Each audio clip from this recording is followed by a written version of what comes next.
Hey everyone, we're back. DF Direct Weekly number 83. It is indeed our weekly show where we discuss the latest gaming and technology news and our own content. And joining me to talk about it, first of all, John Linneman. Rich, did you know that Batman is dead and WB killed him?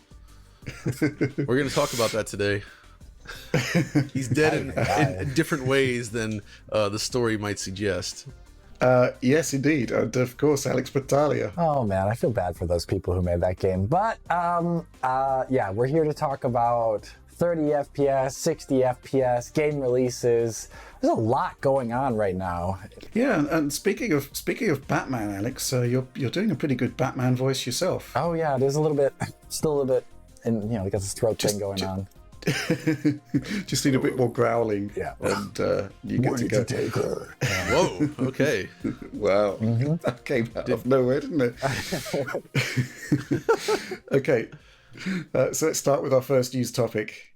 So where do we begin with this one? Obviously, there's been a lot of controversy surrounding the move, which is, I suspect, likely to happen in due course from the kind of 60 FPS standard we've seen in the current generation of console games back to the 30 FPS that we've seen in the last couple of console generations. Two titles have shipped this week that specifically target 30 FPS with a few asterisks attached. First of all, there's Gotham Knights from Warner Brothers. And then we have Asobo Studios' The Plague Tale Innocence. No, Requiem. The new one, which looks incredible. I think we should get straight to the nub of the issue here with this question from DF supporter Roach. With Gotham Knights and A Plague Tale Requiem only running at 30 FPS, why do you think it's so hard for developers to target 60 FPS in next-gen versions of games? I believe in 2022 a 60 FPS option should be quote-unquote mandatory on PS5 and Xbox X/S. Where are the RDNA 2 features like mesh shaders that are supposed to boost FPS between 6 to 8 times, as well as sampler feedback and more use of variable rate shading? Keep up the good work! Exclamation mark. Yeah, thanks for that. That kind of sets the scene quite nicely for what's happening, which I suspect applies more to one of these titles than the other. Yeah. Which is essentially that if you're aiming for a next generation experience, that has got to be paid for somehow, bearing in mind the limited resources of your system. But obviously, we also have Gotham Knights, which is a 30 FPS game for an entirely different reason. John, where do we start in unpicking this? Because ideally, we would want to be a 60 FPS minimum generation, and that's starting to unravel, right? Starting to, but I guess we'll say the jury's still out on whether it will actually unravel, because I don't think anyone has ever expected every single game to hit 60 frames per second. That has never been true, even in generations where 60 was extremely common, right? And I think in this case, this doesn't really necessarily showcase a failing of the consoles per se, but certain development decisions made in creating these games. And in one case, it's more understandable than the other. So obviously Gotham Knights is the big one. Oliver did an excellent video on this, and beyond even talking about the performance, the big thing that really sticks out to me is just how visually uninspiring the game is, and that the 7-year-old Arkham Knight from Rocksteady, different developer, looks significantly better in motion. In fact, it looks so good in motion that just seeing even or just regular PS4 footage of the game running at 30 FPS with that motion blur and those effects, the particles, the way the Batmobile slams around the street, crunching through buildings, and like it just... Those guys were madmen. They did an amazing job. And it was all Unreal Engine 3, like, which was even crazier to think, because it didn't have any stutters or anything like that on consoles. It was really stable and fluid most of the time. And then you get Gotham Knights, and it's just, now it's Unreal Engine 4. It's a huge mess. It looks significantly worse. And of course, before release, everybody was talking about this 30 FPS cap thing. But it turns out, they wish they had 30 FPS, because it does not hold 30 FPS at all. And I think this is a case where we can look to the PC version to sort of reveal what's going on. And I think the thing we discovered very quickly is that the game is super CPU limited. It does not matter what graphics card you throw at this. So all these RDNA 2 features, I don't think that has any bearing on this. And that's why they're able to play the game at a high resolution. Like, I guess Ali said it was 4K. You've got ray traced reflections on the bigger consoles. Like, all the graphical features are turned up. It's more just that the CPU load is too high and they can't hit 60 FPS as a result. So even if they were running like 720p, doesn't matter. I did load up the PC version yesterday because this is the thing that I suspect is going to become more commonplace across the generation, is that we're going to see there's going to be 30 40 frames per second limits, as we're seeing on the Plague Tale, actually, which is actually a really forward looking measure, I think. And then you'll move to the PC version with sort of broadly equivalent hardware, and you'll kind of get to see where the bottlenecks are. And that was the reason I wanted to. I watched Oliver's video. It was like, wow. Yeah.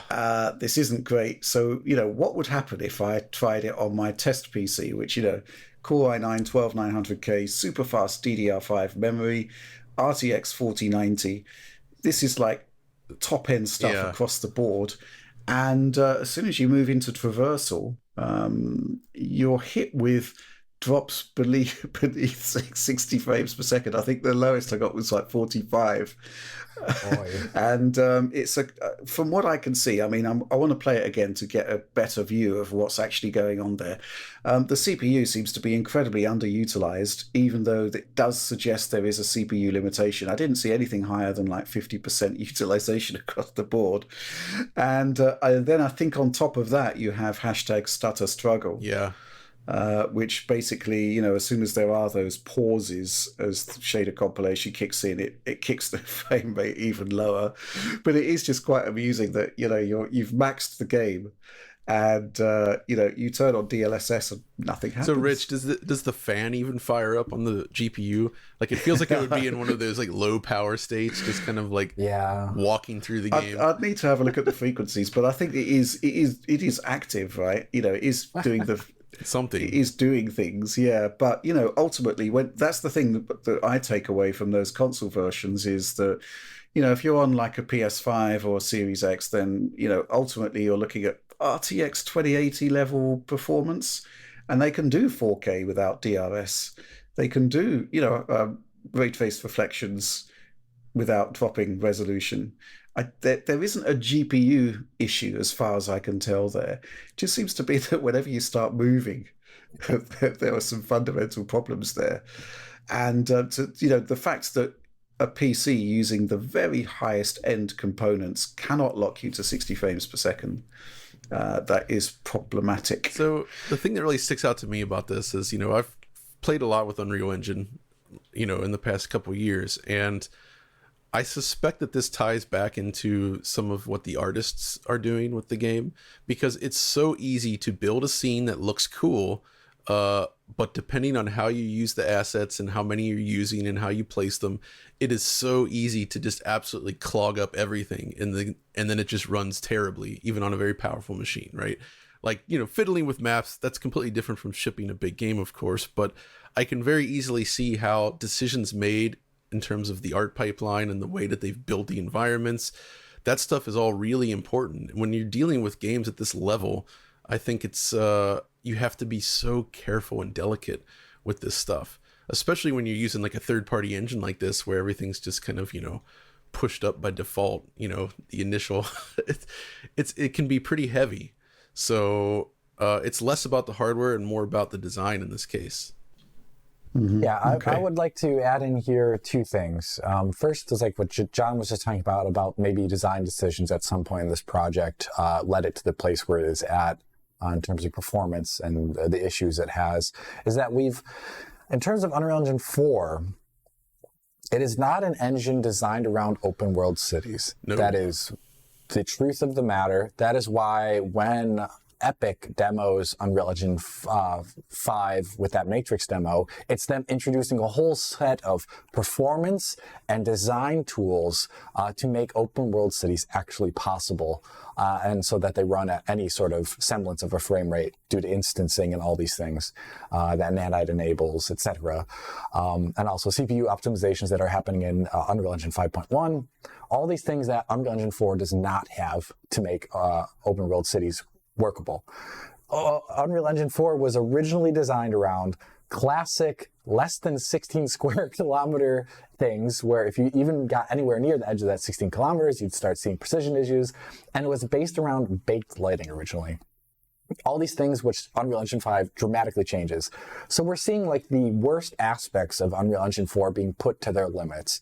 Oliver pointed them out very well in the video, like how there's like a really weird looking lighting situation due to the usage of baked lighting and dynamic characters. And then the performance absolutely falls apart when you move from one portion of the city to the other with traversal. And, you know, I think it makes sense in the end. I think it could have been done better, of course, with just different design constraints and goals, maybe a better throughput of those goals, but I wasn't on the project, so it's hard for me to say. The second thing I want to say is that, as John also pointed out, and Rich has pointed out as well too here, is that the things you're mentioning here are, first of all, you're just mentioning the GPU new things that RDNA 2 has, specifically on Xbox Series X. And, you know, they may increase performance on some level, but even if you're saying, I don't know where the 6 to 8 times thing you wrote here was from, Rich, necessarily, but it wouldn't apply to the entire frame rate. You're not getting, you know, 60 FPS and then it's going to something like 8 times that. What you're looking at is when one of these optimization occurs, like let's say a usage of mesh shaders, which is not exactly hard to take advantage, which is actually hard to take advantage of, sorry. You're looking at a speeding up of one portion of the graphics pipeline, maybe. So something that maybe took 1 millisecond before is now taking like 0.4 milliseconds before. Let's say something like that. That is not something that allows you to go to 60 FPS all of a sudden. These features are about making the most out of the assets you have in front of you, and not about accelerating things to 60 FPS. And so based upon feature sets, we should not say, oh yeah, we should definitely get 60 FPS this generation. Far from. If anything, they allow a developer to fine tune a 60 and or 30 FPS game to look a little bit better while doing so. You know what surprises me here, Alex, is the fact that this was actually a cross-gen game for a while. Yeah.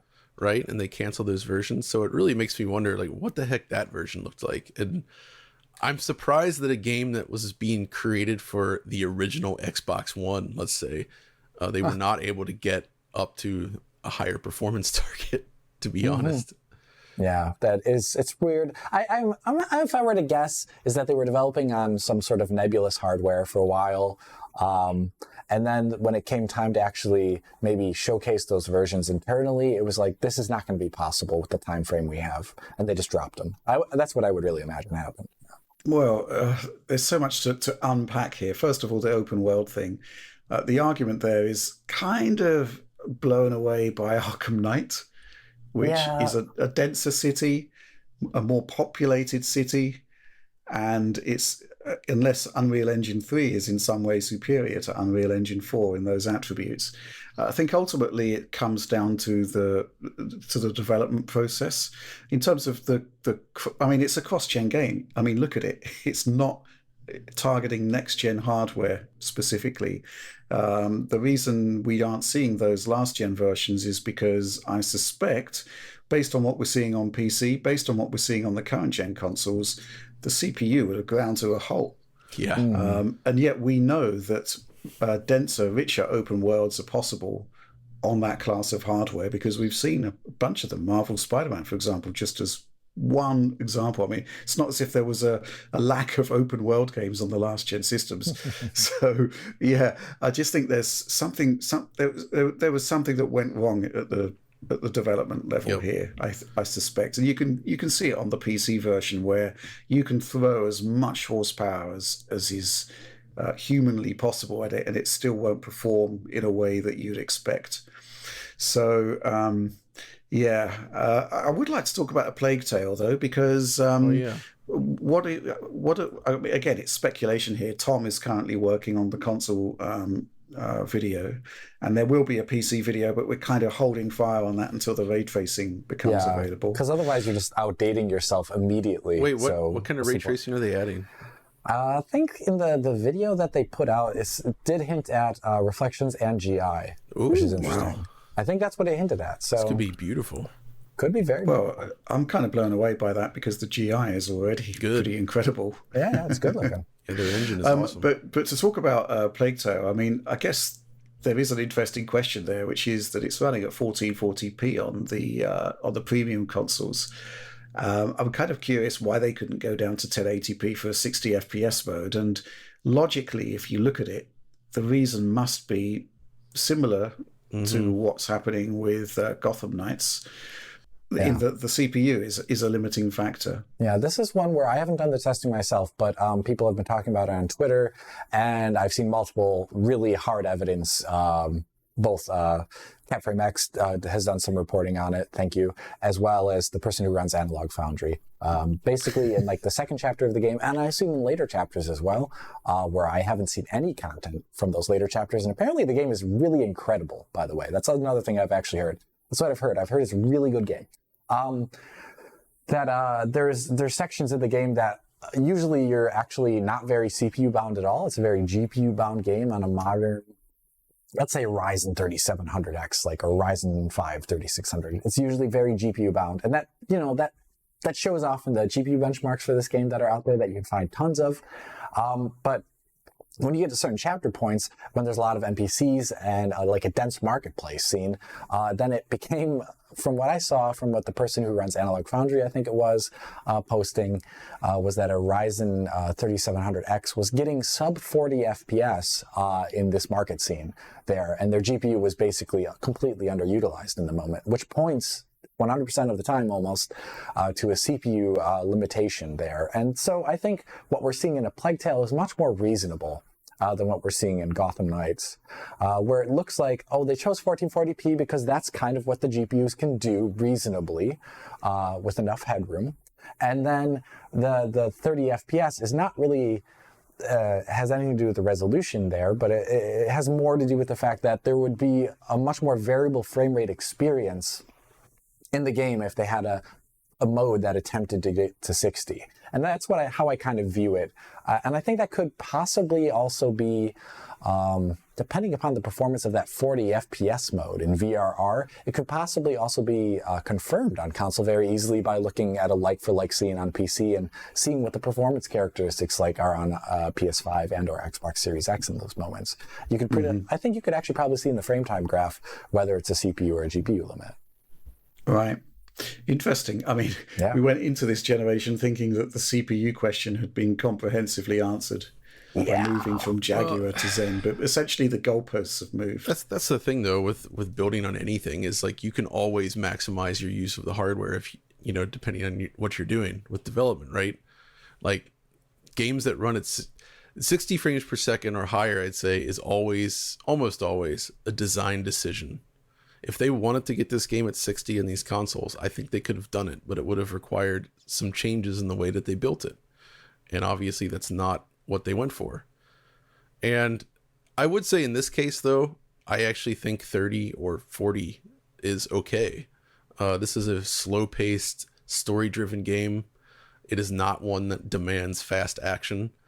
So in cases like this, I think it is perfectly acceptable, as rare as that may be.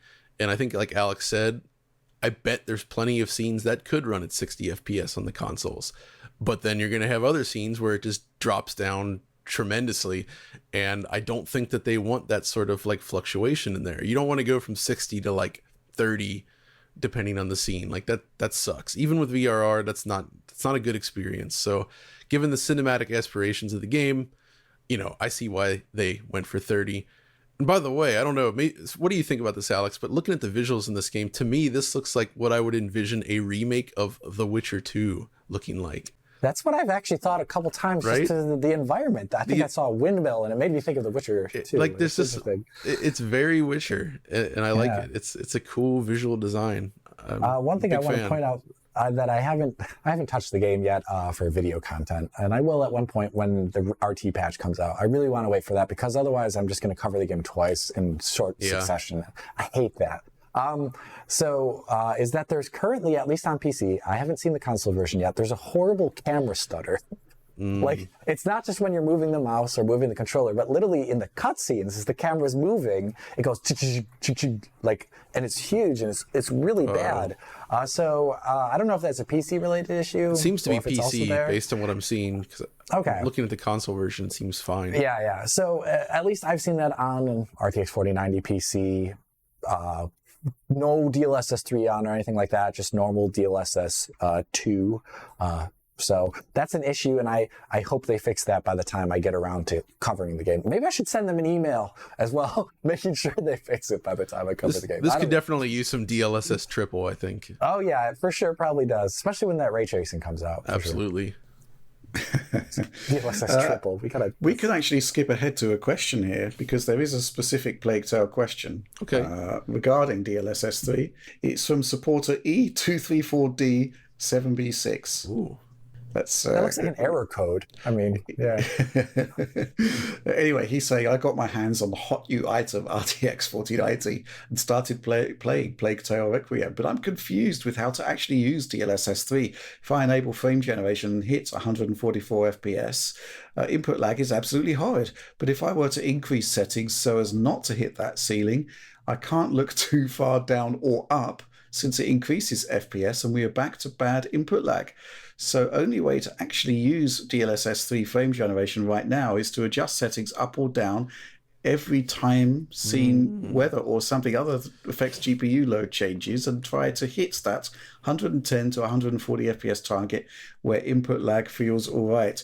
I guess my question is whether there is any real world use for DLSS 3 for people that don't have displays with refresh rates north of 240 hertz. That's a very interesting question. It is an interesting question because it strikes at the heart of what we were saying in our coverage, really, which is, no proper support for capped frame rates puts you in a difficult position. Yeah, it really does. I mean, you could live with a little bit of tearing when you look up and down instead. I wouldn't want that, to be honest with you. That's one thing you could do, as in make sure it's not hitting the VSync window.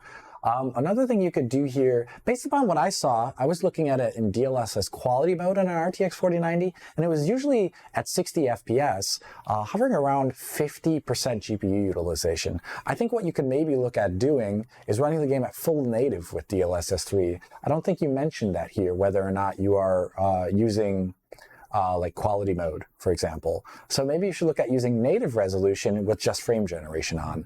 And that would give you a lower base frame rate from which it works off of. And maybe it would make it so that you don't get to that 120 FPS too often. But this is the Rich said it. It's the crux of the issue. DLSS 3 needs it needs a frame capper that works without massively increasing input latency. And I would really like it, real VSync support. And based upon what, NVIDIA told to us where they're looking to add VSync support, I think it's going to be some semi-novel solution because basic VSync obviously has issues with whatever it's doing. So it's going to be something maybe different, maybe a separate option in the control panel. That's something like DLSS 3 aware of VSync or something like that. I don't know what it's going to be like, but that's kind of what I got to say. Yeah. Okay, fair enough. I'm just going to quickly move on and sort of end the 60 FPS discussion. First of all, I want to say that I think the Plague Tale is actually doing the right thing in terms of handling this 30 FPS issue, in that it is offering a 40 FPS option for 120 hertz displays. And it keeps coming up. 40 frames per second, big deal. But you've got to try it. It's not. If forget frames per second, think frame times. Yeah. It's at the exact midpoint between 30 and 60. Exactly. And basically, the higher your frame rate goes, the lower your frame times get, and the less perceptible the difference becomes.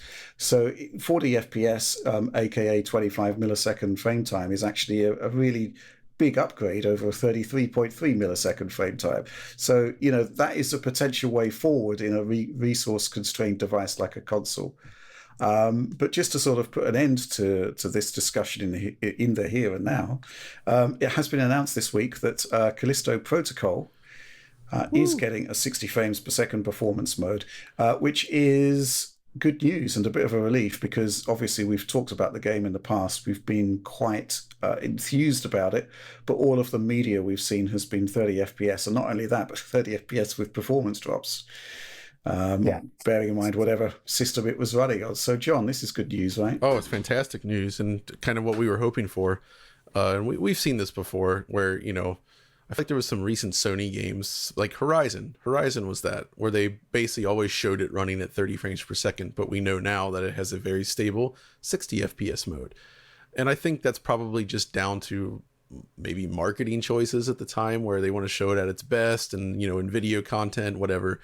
But here, yeah, it looks like we'll get that, and I have no reason to believe that it won't be pretty stable yet. We'll see. Yeah, right. I guess I'm curious to see what cuts they make to get there, though. That's what we don't know yet.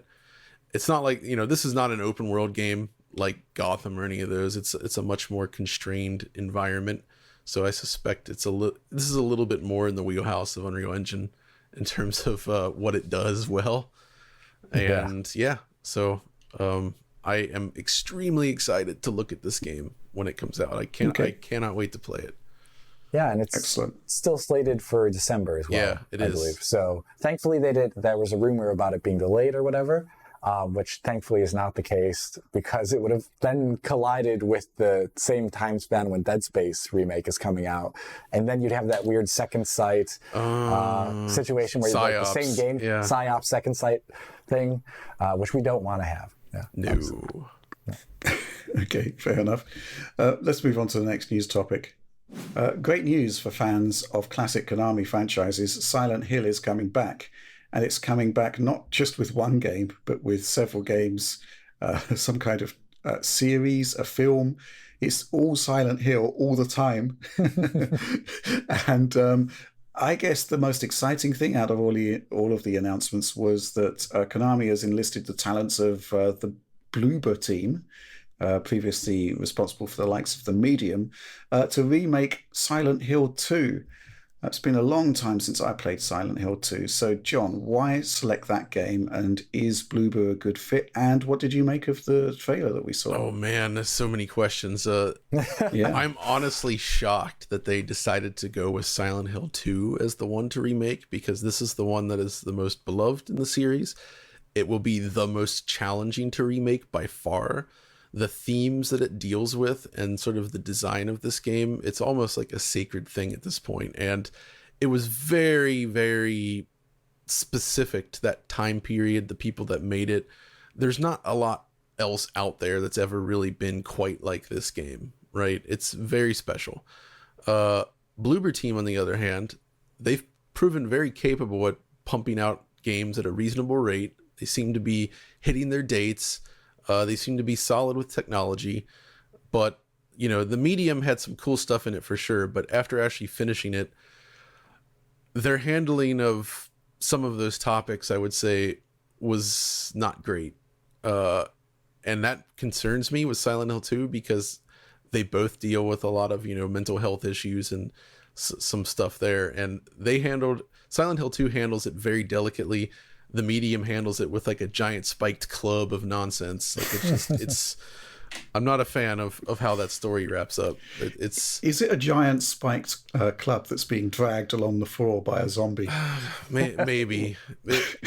But either way, I do have some hope though, and maybe this is actually a really good fit for them, because it does seem like they are working with some original development staff. They have oversight from Konami itself, people internally. And this is basically their chance to build a game without having to essentially write everything. They're not building everything from scratch. They're just building the core gameplay. They're building the visuals. And on that front, I think they've done a phenomenal job visually. It's a very, very beautiful looking game. This trailer, I like it. I know some people take issue with certain character models, like the appearance of James. I can see that, but I think it's pretty good overall. The animation is really nice. I'll be curious to see if they can actually do this at 60 frames per second.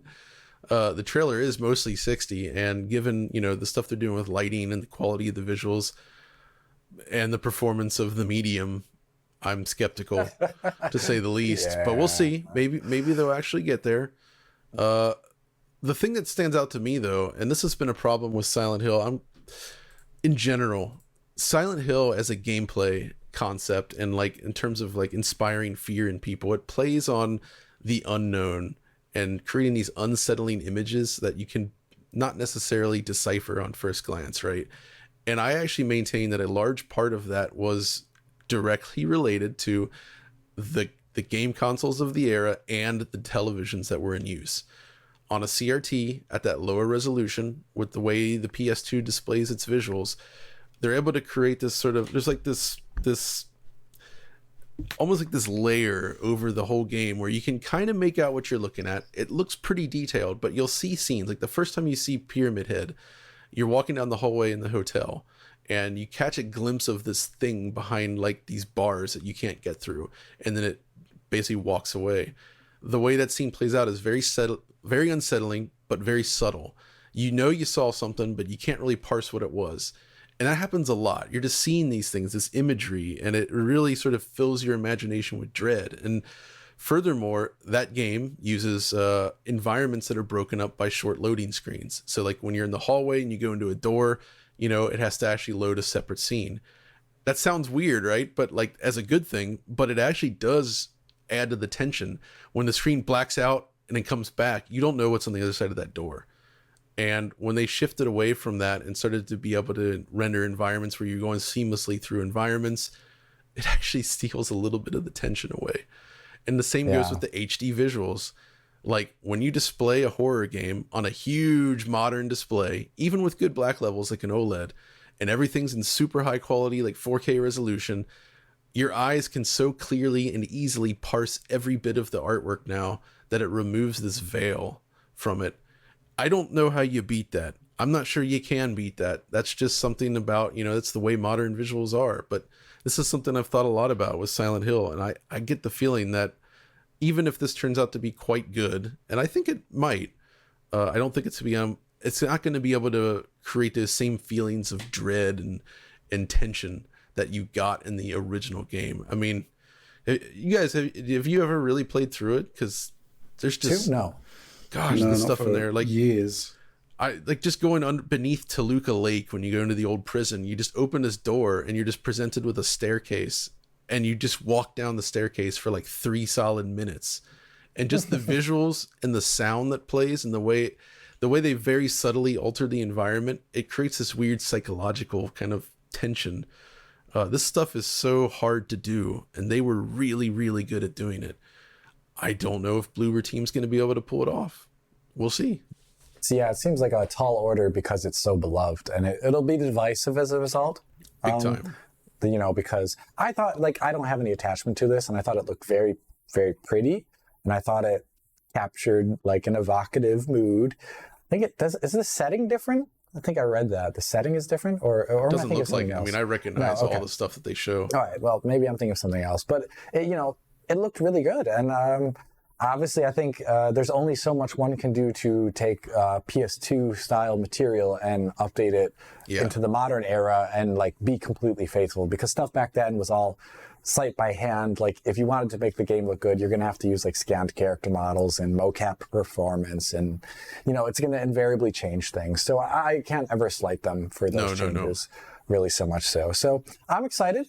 It did look to be Unreal Engine 5 based upon the visuals I was seeing there. It would make also sense, I think, from the Bloober perspective, because they have such experience with Unreal 4 already, and perhaps Unreal 5 is a good fit for them. Of all the Silent Hill projects shown then, I feel like that was the most interesting, because everything else was sort of just like little teasers, and it was difficult to parse what they will be, so I can't really speak to them. This is the one that appeared to be the most, you know, a game. I am happy that the film is being made. Christopher Gans did a great job with the original Silent Hill movie. I don't love the ending to it, but overall that movie was extremely interesting and well shot, and did a great job sort of communicating the tension of Silent Hill. And I enjoyed that a lot. So I'm happy that he's back and doing this. It is weird that they're making so many projects, though. I gotta say, like, I hope this doesn't backfire and like burn them again. And yes, it's an all-in approach, isn't it? They're literally throwing the kitchen sink at this franchise, which typically it's done in a more subtle way. You reintroduce the franchise, and I suspect maybe the remake is going to be the taking point there. Leads me on to this question from 1040 STF. What's the Silent Hill project that excited you the more?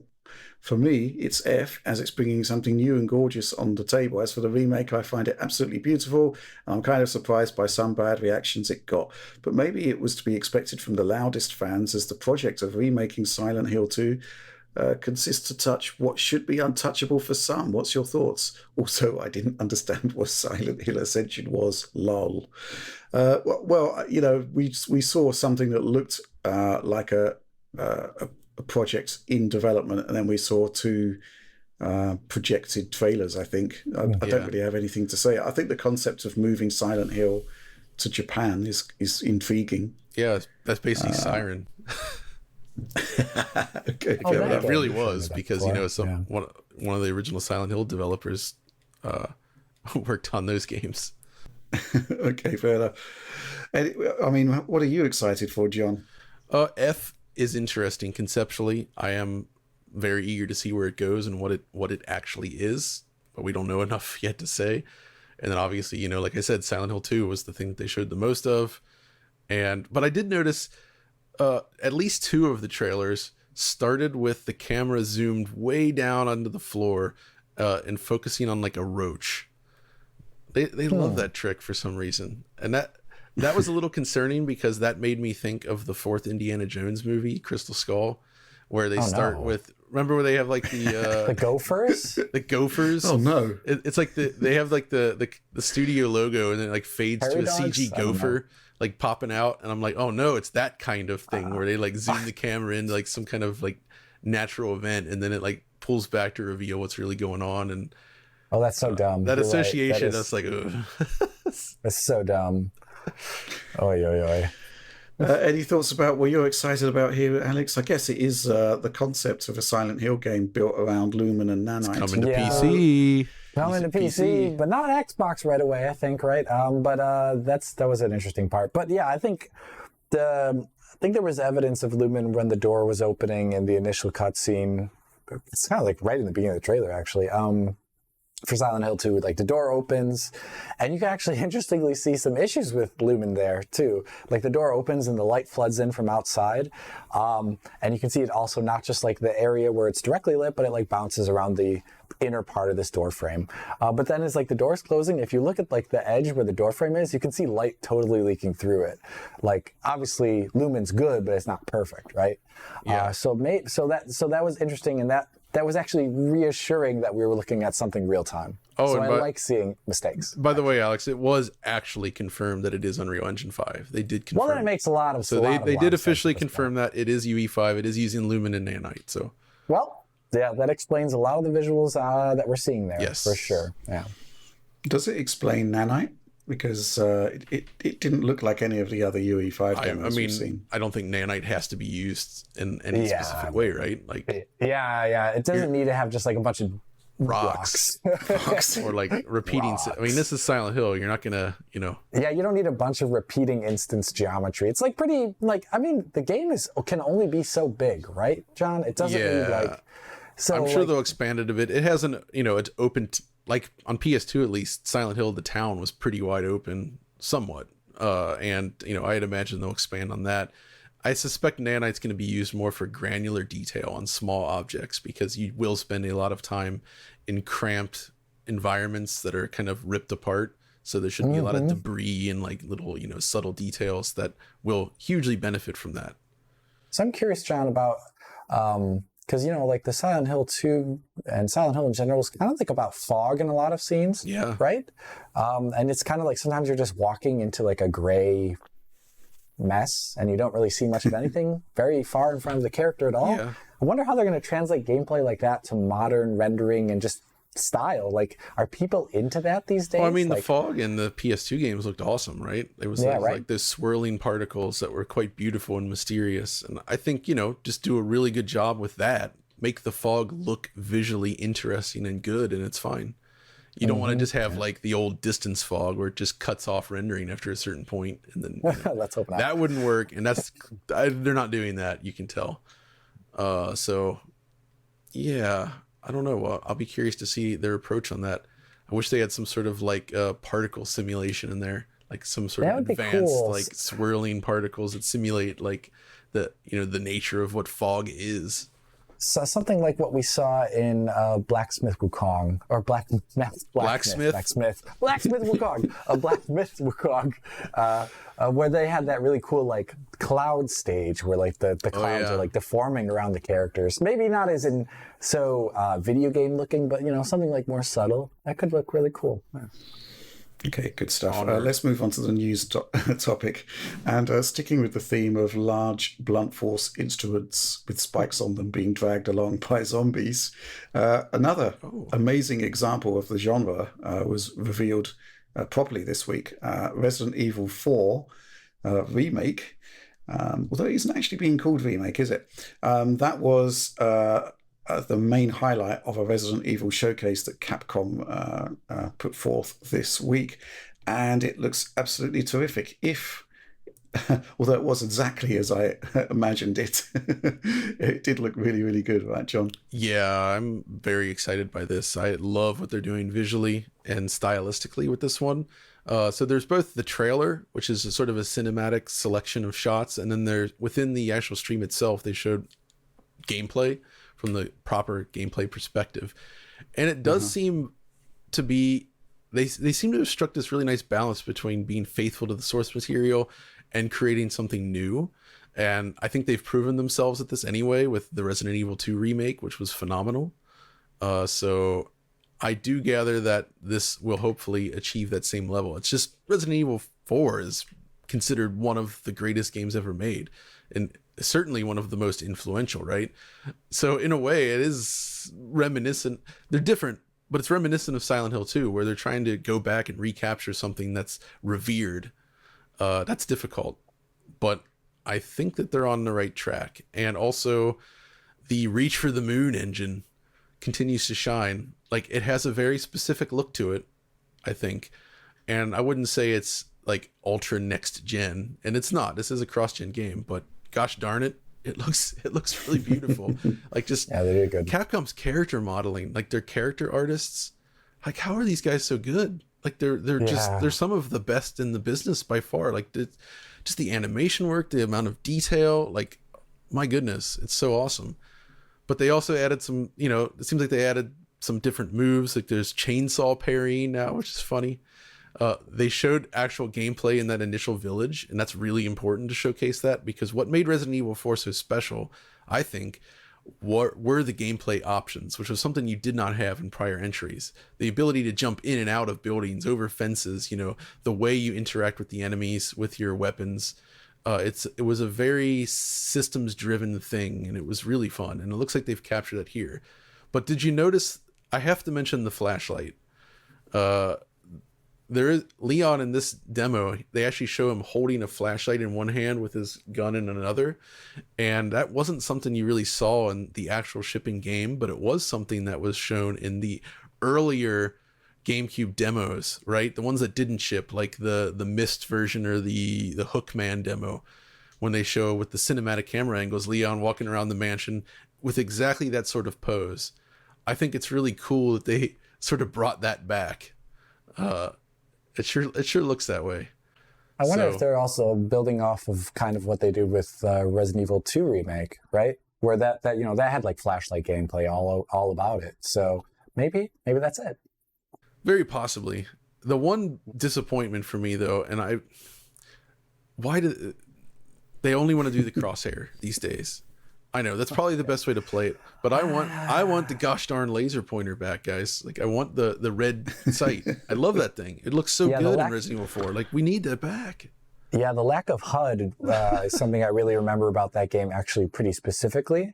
like just like when you're just kind of like chilling there and you have like the gun out with the laser pointer in it. Actually, one thing I wanted to really praise, actually, Resident Evil 4 is known for pretty good like weapon feedback and animation on weapons. And it seems like they nailed the shotgun at least. Like whenever that was shot in the trailer and like he pumped it again, it was like, oh, that's pretty good. That's what I felt. It does and you know, that did look really good. I don't remember the thing with the cow. Is that in the original game? No, lighting the cow on fire. Okay. I don't think that was that was a little intense. That exact barn was there. I don't remember ever doing that move though, so I don't think that's. I wonder if they're gonna have like the weird, like hidden, like things. You know, like the original game didn't really show a lot of like the environmental things you're interacting with. Like you'd pick them up on the ground and then it would show it in like superset form on the screen, like what you picked up.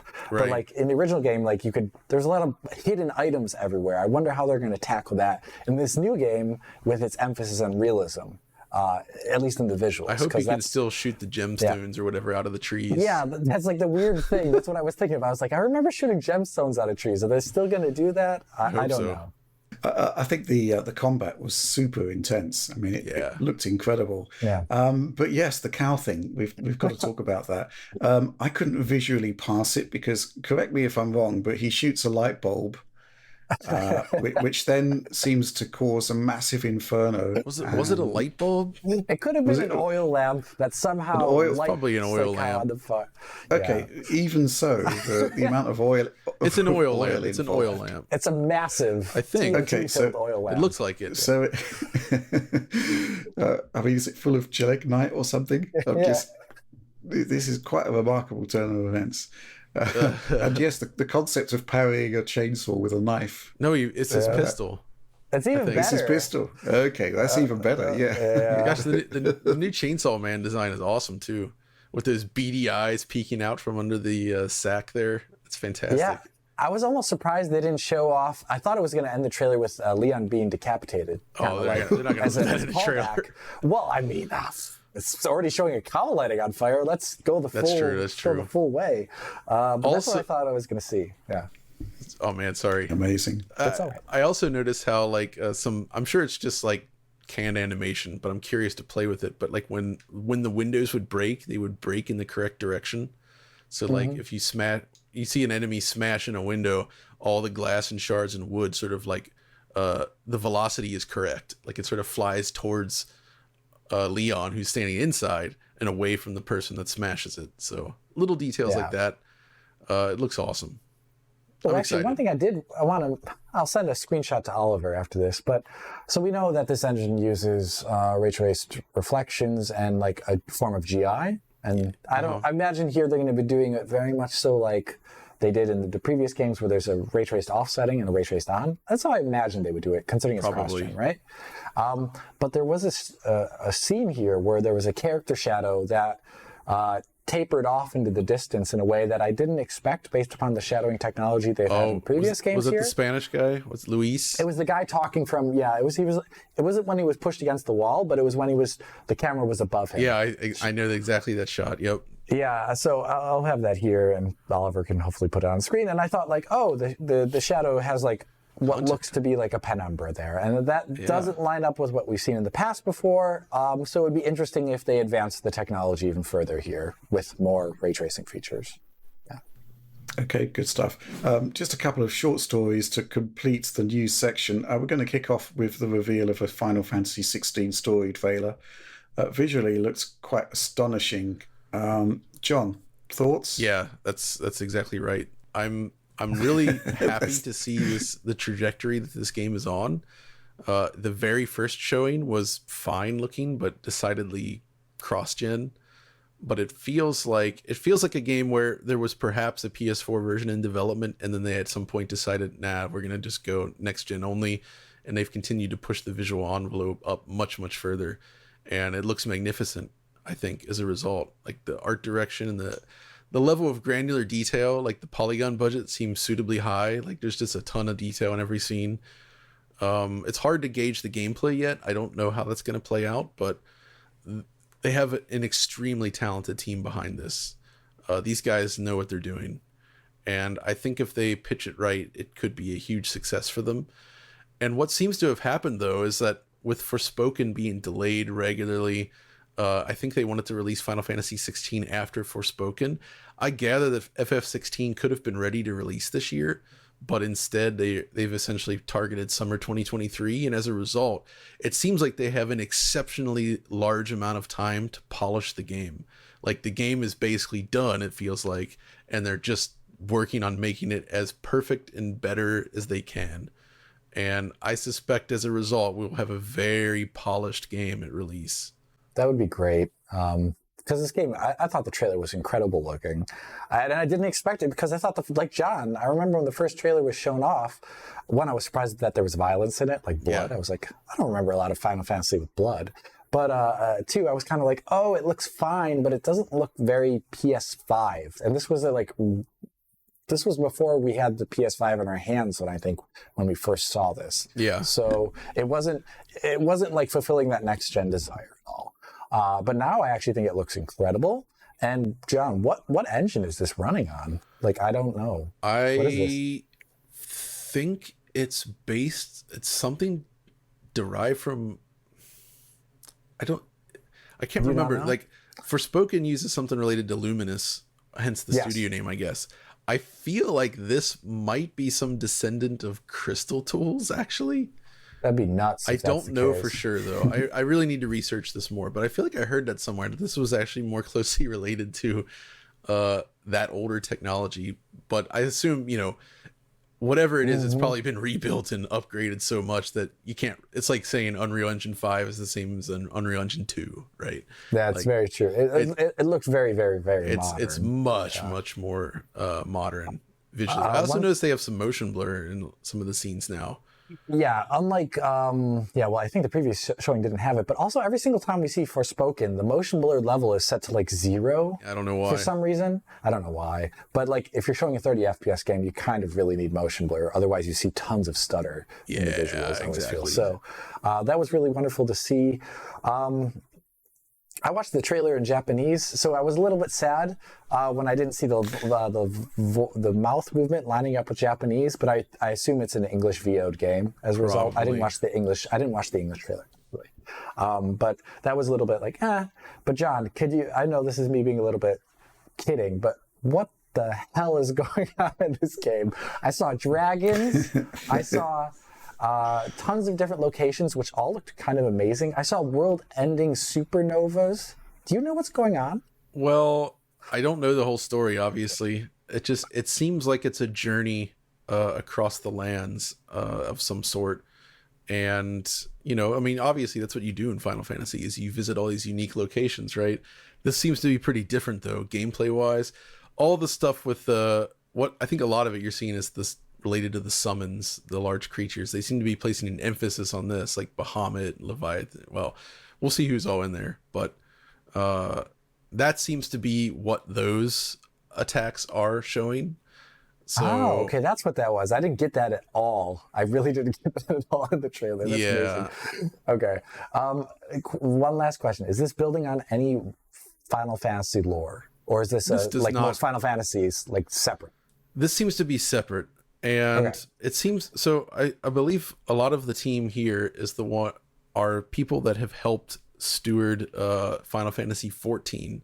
They saved Final Fantasy 14 from oblivion and turned it into something that people love. And Final Fantasy 14, I have not played through it or any of the expansions. But from what I understand from Final Fantasy fans, the storytelling in that is among the best the series has ever seen. It's very mature and interesting and extremely well designed and written. And so that gives me a lot of hope that what we're going to get with Final Fantasy 16 is a much more, a very serious, well-written tale that is hopefully quite engaging and is complemented by the fact that it's a single-player game, not a multiplayer one, and they have a large budget to sort of pour into the presentation. So I think we'll be able to see the type of storytelling that Final Fantasy 14 brings to the table, but done with a much higher fidelity. And that's pretty interesting. Yeah, as you're talking about the tone being more serious, it's very different than Final Fantasy 15, which was there were serious moments in in that game for sure, but it was more about the game's opening feels like let's have fun in the countryside with their friends. That's kind of really what it felt like, and this doesn't give that vibe at all. So it's no, not at all. Yeah. Okay, fair enough. Just quickly, since we're talking Final Fantasy, it's time to plug the new DF Retro that's going out to DF Retro supporters imminently. Yes. Final Fantasy 13, John. Yes, it's finally nearly complete. We're almost at the finish line. It's going to be almost 2 hours long in the end. So I've been working with Mark from My Life in Gaming on this one, and he has been exceptionally helpful since I have not been well over the last month. So it's taken a long time to get this done, but we're finally at the finish line. All 3 Final Fantasy 13 games are in here. The focus is primarily on the first one, but the sequels get their time in the spotlight. But we go through the development history. We talk about the game design and whether or not it actually holds up, what's good about it, what's not. We talk about the technology. We look at all the different ports of the game, including the PC version with mods, no less, which is really good. And yeah, I think it's a really interesting and exciting episode, and I can't wait to share it out there. Excellent. Okay, that's the end of the news for this week. Let's move on to a bit of DF content discussion. A few weeks back, we talked about Marvel Spider-Man and our kind of role in basically getting a patch out on embargo that changed the game completely. I'm not sure it's happened again, but certainly a patch did drop that basically dramatically transformed the game. And I've seen basically 2 versions of Alex's edit. The first one was, it was essentially, there was a lot of disappointment in it because there are a lot of issues, easily fixed issues, blatant issues that should have been fixed. And that's what we were presented with in the review code. We did feed back some of this back to Sony. And basically on the same day that Alex finished the video, the patch rolled out, which essentially addressed all of these issues. Can we put that video out for patrons, maybe, with like a very careful, like a caution label? Have you still got it, Alex? I don't know. If we deleted it from the channel, it may be gone because I haven't saved it. No. I overwrote it to this morning, actually, or last night. I overwrote it. Well, a lot of the content is still in there. It's still in there. A lot of the content's in still I particularly enjoyed. I particularly enjoyed the sort of passive rage, suppressed rage that basically your entire week of work had to be redone to a certain extent. Iron Galaxy again. Yeah, I did get Iron Galaxied. Rich points it out very well. Where this is now, it's the second, but it also feels a little bit like the third time because Dying Light 2 also changed quite rapidly during its review process on PC, which was a little bit annoying. Here it's where I got a version of a game where I'm thinking, so it's hard. I'm a technical reviewer. I'm not it does actually feel a bit weird if you're reviewing Uncharted on PC right now from a gameplay perspective, because this game's been out for like 7 years, isn't it? Right? It's like, or something. It's like, how long has it been out for? 2016 for Uncharted 4. So it's like 6 years almost. It's like, we know what this game is. Everyone knows what this game is. It's more about like its technical accomplishment on PC of releasing it all. It's a port, like, is it doing that well? And the thing I'm handed doesn't give me that initial first impression at all due to what is given to me. Like, I always felt like the Uncharted games, especially the fourth one, I think Lost Legacy gets to gameplay rather quickly, but Uncharted 4, like, it's all about this like cinematic opening. Oh yeah. And like, that was an initial problem in the game, is that it didn't feel cinematic due to all the graphical bugs and the fact that it had shader compilation stutter, which was weird. That gave me a supremely negative first impression of the game. And then the rest of the package didn't line up very well either. It's just kind of okay.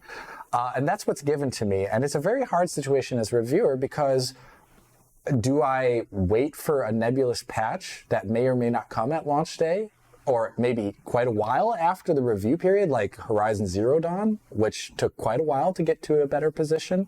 Or do I publish the review? And in this case, it was just kind of happenstance. Like, they patched the game, and I didn't even know that would be a thing that would happen. So I redid about more than half the video, I didn't change anything about the optimized settings. Those are the exact same. I double checked to see if they were the same though, which took a lot of time. And I just want to highlight this situation that we are often put in semi-uncomfortable positions where we want to be fair to a game, we want to be fair to the audience playing the game on launch day, and we don't know exactly when to publish or when to start the review process. And it is not good for us, and I'm saying this to developers in the future, publishers in the future, to send us versions of the game with dramatic bugs in them, visual bugs, performance bugs, and then expect anything on embargo day, because I do not want to review a game that's going to change dramatically. It's just absolute waste of my time. I don't think that they want to release it that way either. I hope not. I suspect this is just a result of possibly over-aggressive release dates, and the development is clearly just not quite there. Like, it's close, but they know they're actually taking advantage of the day one patch, so to speak, where it's like, okay, we'll have everything ready for launch.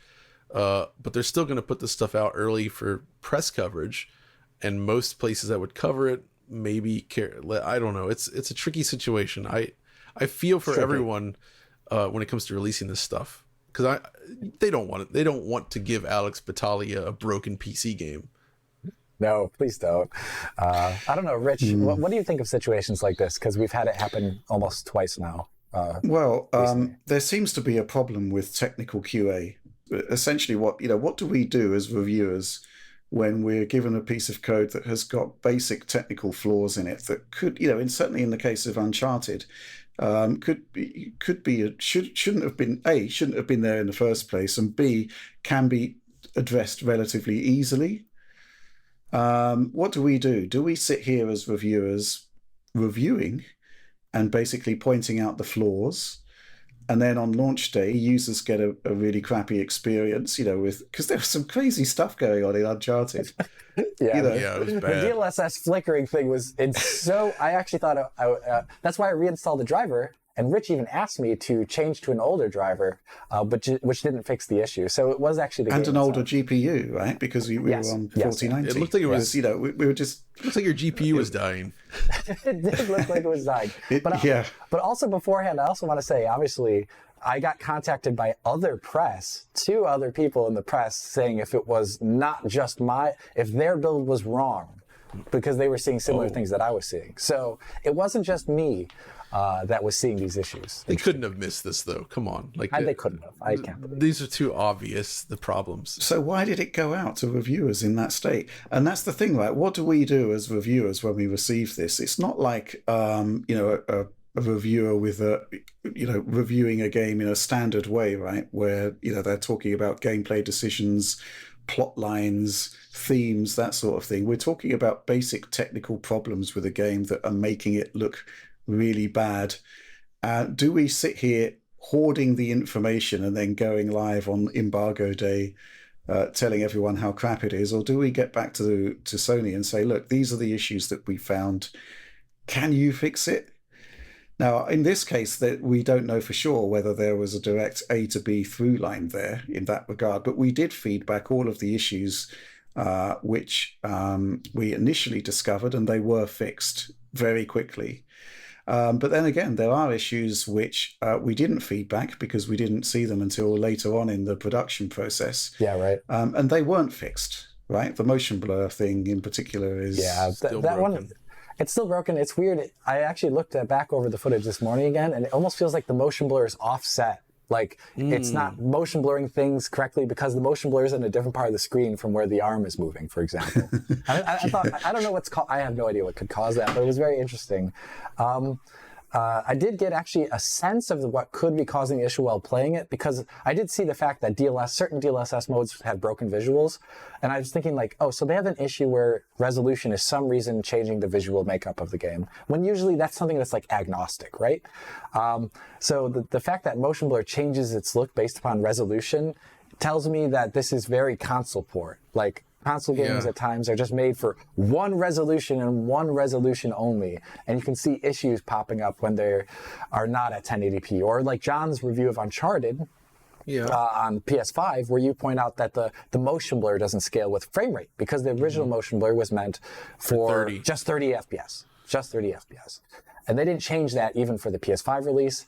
So I imagine when they do get around to fixing these things, it'll be much more like the PS5 release. And also the worst, I have no idea why the LOD is worse than PS5. Yeah, that's weird. What the heck?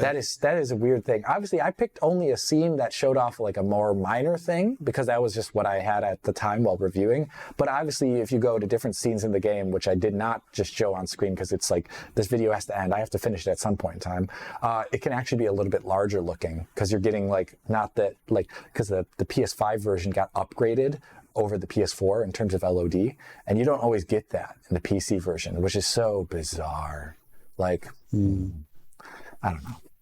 I wish it was better. That's all. Yeah, so it was a really interesting project to see that come together, but obviously quite stressful to actually see a lot of the work invalidated on the embargo day again. No less. Amazing scenes. So it goes. Yeah, I guess that's all we've really got to say about that. I just think that things need to change, right? Because if you're sending out a port for review, the review, at least give us the day one experience, right? Please. That's all we ask for. Yeah. And it shouldn't be down to DF to be pointing out these issues. But there you go. Let's move on to our final part of the show, supporter Q&A, where every week our lovely supporters on the DF supporter program offer up a bunch of questions for us to tackle. And, we got some good ones this week. First one from Andre Serles, DF predictions. What type of performance should we expect from consoles this generation once FSR, etc., and the console tech is fully maximized? Well, this is an interesting one because, FSR is essentially an evolution of existing temporal supersampling technology we've had since 2016. So it's doing the same job. You'll just get a better quality level there. And potentially you can run at lower resolutions. So that means that more GPU power is available for quality of pixels. So I don't really see that as being a game changer, more an enabler. But it's the SSD and other features. I mean, this kind of links back to what we were talking about earlier with A Plague Tale and Gotham Knights. What do you reckon, John? I mean, potentially, Occam's razor, the most likely thing to have happen, I suspect, we'll see a big bunch of Unreal Engine 5 games, potentially with the 30-40 FPS split we saw in A Plague Tale. Yeah, sounds realistic. I think that's, alas, I think that's what we're going to see. I think the performance will trend back towards 30/40 FPS the further we get into this generation, because as always, some developers are just going to push it as hard as they can for those shiny visuals, right? Like, it's, again, 60 FPS is a design decision, and any of these games could be made to run at 60 if that's how they architected the game. But I suspect we're not going to see that much of that necessarily go. I don't know. I think it'll be split. I think we're going to continue to see more 60 than we did last gen by far. But I think we're going to start seeing big games release at just 30 FPS again, the further we get into the generation. And I think we've already seen what stuff like the SSD can bring to the table, and which is a great thing. It's, if you actually go back to this last gen machines, it's immediately evident what that buys you. So that's good. So, right. Yeah, SSD isn't really a performance enabler. It simply enables you to expand the scope of what you're rendering, really. Yeah, it just gives you access to more data. Yeah, that's kind of how I view it. So I don't think there's no reason for the SSD to be maximized. That would be really, I think that would be really bad design for a couple of reasons. What are you doing in a frame that every object needs to be like an individual asset pulled off from a drive?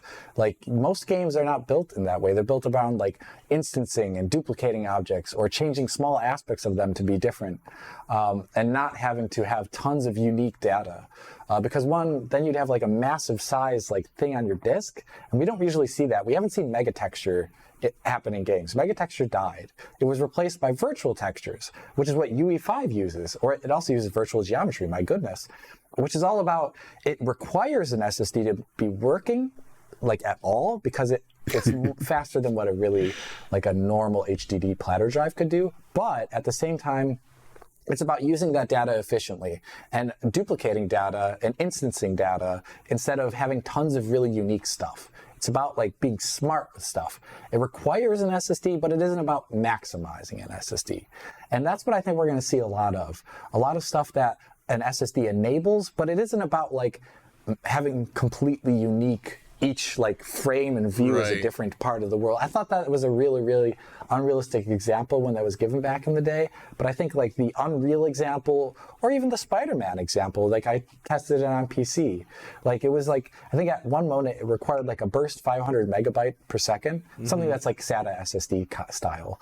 And I was like, oh, I could understand why though, because like you're changing the view and you're seeing an entirely new part of the city. It made quite a lot of sense. But it's not like you require 5.5 gigabytes per second. That's more about like the getting rid of loading times part of it. That's very different than the unique asset part of this new generation. That reminds me, I was playing around with Cyberpunk on the PC again recently, and I don't know if this was added later, but there's an option in the menu now that allows you to sort of select whether you want hard drive, like spinning platter drive based loading or SSD based loading, essentially. And the difference is that if you're in the hard drive mode, it's there's less variety in terms of on-screen like NPCs and vehicles, and there can be some additional loading hitches when moving between the different cells. So they actually do have different ways of approaching loading based on how fast the storage medium is, and that seems like the kind of thing we're going to see, where they'll basically just take advantage of the fact that they have those SSDs and you can access the data faster, get it into memory faster, that kind of stuff. Yeah, that's cool. Okay, fair enough. Let's move on to the next question from Big Boss 69. Oh, that's the best name. It is. It's funny how it's never like 68 or 70. What's that about? Anyway, the question, hi DFT, realistically, how much performance loss would we see using a 4090 on older systems? I am running a 9900 KF at 5.1 gigahertz, a Z390, so PCIe 3, and a 3080 Ti. Due to the slower CPU, relatively speaking, when compared to the beasts of today and older PCIe expansion slots, if I was to slot in a 4090 into my rig, would I see a major loss in performance? For reference, I game at 4K 120 hertz. So Alex, there's a pretty easy way to test this, right? You could basically just run that 3080 Ti at like 1080p. And you'd get a feel. Yeah. And you get an idea of basically the extent to which your game is bottlenecked by the CPU. That's really good test that this person should do. Big Boss 69. And I would say you would 4K 120. So the thing that is interesting about the 4090 is it allows you to just max out a game. Yeah. Which is cool. But that maxing out of a game invariably turns up settings that are going to start making the CPU a little bit less happy. A good example would be Spider-Man. I know the 9900K, for example, is going to maybe be like 60 FPS at best when you have the game maxed out. Something that a 12900K is actually a lot better at getting up to that 4K 120 realm. So I think it would actually be a bottleneck here. And I think that test that Rich said is a great idea. Give it a try. Okay, fair enough. Skip ahead to a question here from Sloth. Do you think companies releasing emulated games should adjust their gameplay to account for how frame rate changes can affect difficulty? For example, Pilot Wings 64 now runs at 60 FPS on Switch Online, which is great overall, but it makes the time limit aspect of some missions much easier. Really? John? I think this is an unusual problem, and it's very specific to Pilot Wings 64 because that's a game that runs with an uncapped frame rate on real hardware. So to actually simulate the original experience, you would have to ensure that the emulator can perfectly simulate the N64 in terms of its processing speed. But this is pretty much one of the only games I think I know of on the system where this is the case. So yeah, I mean, and it seems like certain things are tied to the frame rate as well. So like it was built with that original lower frame rate in mind. So when it just runs at a high frame rate, things change. It's a really weird kind of sloppy game. With a great soundtrack. Yeah. So I don't think this is usually an issue. It just happens to be that in this case, Pilot Wings, has those problems. Okay, let's move on to the next question from OCD Dev. Hey DF, just curious to know your thoughts on why devs don't offer higher bitrate versions of their pre-rendered cutscenes as an optional download, similar to what many devs do with their high-resolution texture files. It's especially annoying to go from a clean 1440p 60 presentation to a 720p 30 cinematic filled with macro blocking. I can definitely think of a list of technical reasons why devs don't include this: slower load times, increased file size, etc. But I think it would be a relatively easy thing to include while also preserving the game in the highest possible quality, within reason. Hopefully everything will move to real time at some point, but until then it would be good to have more options. And it would, right, Alex? I would love this. And John and I always have hated this. Yep. We talk about this like at least once every 2 weeks, probably, with some game, because I load up a game on an old PC and I think like, man, those Bink videos look terrible.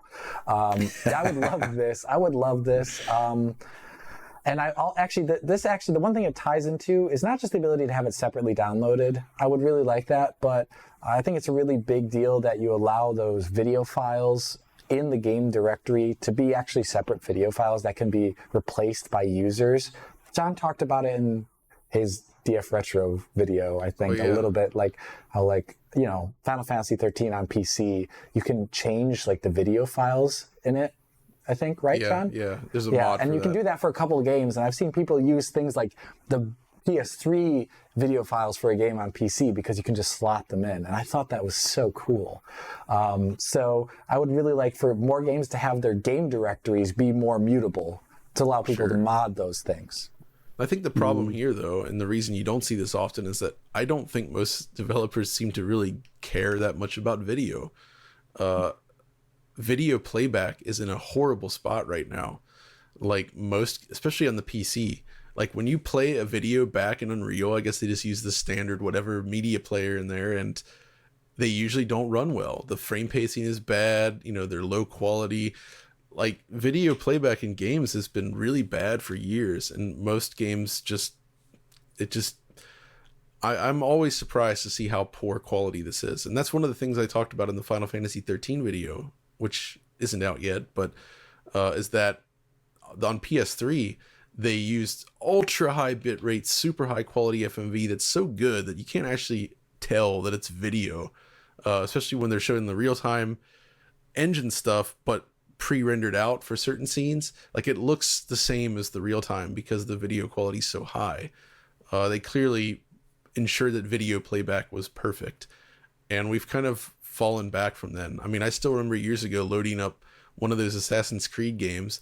You hit new game, and the first thing you see is this long video explaining everything, but the quality is bad with lots of macro blocking. The playback's not smooth. It's stuttering. Like the whole thing, it's like, this is your first impression of the game. It's this bad video. Like, it's bad. Don't do it. Like, either if you're going to use video, then the video quality should be high. If not, you know, try to minimize it. Yeah, interesting points there. I do think with the advent of SSDs and whatnot, there are good reasons why you could actually have high quality video. I mean, going back to these 720p 30 issues, a lot of it was because, you know, on Xbox 360, they would be streaming in the video simultaneously with loading in game code. So there was only so much bandwidth to go around, and therefore you got really bad quality video. But in the current era, there's so much bandwidth on an SSD. A user has, you know, varying levels of bandwidth to download files from, you know, the internet to supplement the quality if it's there.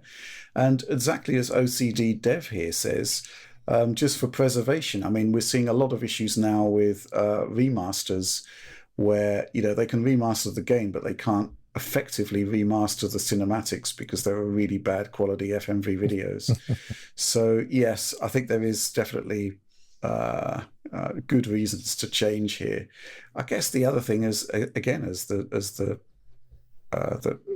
question asker says here, is that we are moving more to real time now, which just comprehensively solves the problem. Full stop. But yeah, interesting stuff. Let's move on to the next question from Chili Kukani. With increasingly more PC gamers using 144 hertz displays, is it time to make PC benchmarks test for 72 FPS instead of 60, especially with 72 already including 60 FPS for 60/120 hertz displays. Alex? I want to say no, just because I would say, like, in an ideal world, yes. But in the real world, where we present all of our data through 60 FPS YouTube. media, if I would look so bad on a 60 FPS, it would just look so bad. I've thought about this before with DLSS 3, where it's like, how do I even show what 80 FPS looks like in video form? That's why I did some weird thing about recording at 240 hertz. We just can't show that. And until there is 120 hertz or higher video playback options across the web, as well as variable frame rate video, which is something that is totally technically doable, but just doesn't exist out there for any of the media that is out there, like YouTube, etc. Until we can do that, I will be sticking at 60 for a while, or 120, and then slowing it down. Yeah. Fair enough. I mean, just did the calculation here. 72 FPS, 13.9 milliseconds per frame. So there's a good couple of milliseconds extra wiggle room that you could use to add additional effects to Alex's optimized settings. Yeah. Or actually, no, it'll be lower. The other way around. Yeah. Yeah, you've got to be a bit tighter then. Yeah. Damn you! No, I mean, optimized settings are pretty much optimized regardless of the target frame rate. Yeah, it's the best bang for the buck, really. Isn't it? It's all about bang for the buck. Like, what is the most visually performant? Which is one of the reasons why I thought Uncharted was a little bit not so great of a port. You can just watch the video. Watch the video. Watch the video. Yeah. Okay. Final question from Techno Hippie.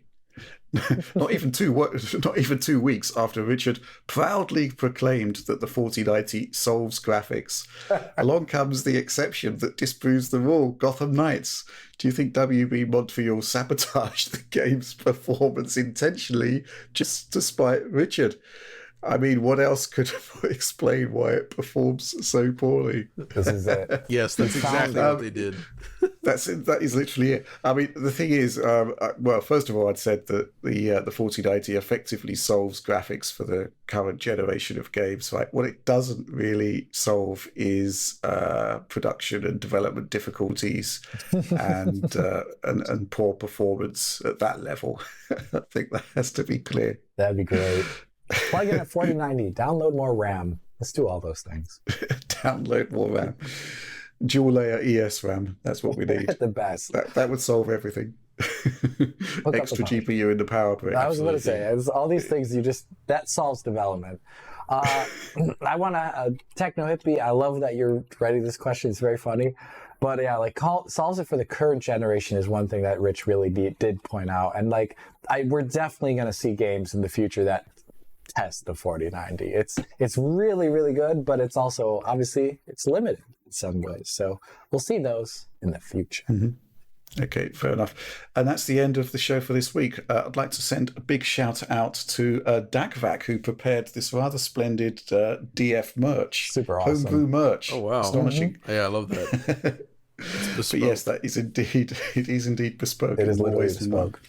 But that's it. That's the end of our show for this week. Please do like, subscribe, share if you enjoyed the content. Ring the bell for those notionally instant notifications. No guarantees there, as usual. That is my disclaimer. DF supporter program. So much going on there. It's unbelievable. Early access, bonus materials. Just amazing stuff going on there. And of course, the new episode for DF Retro supporters coming soon. Final Fantasy 13. I've watched the bulk of it. It's amazing stuff. But that's all from us for this week, and I guess we'll see you next week.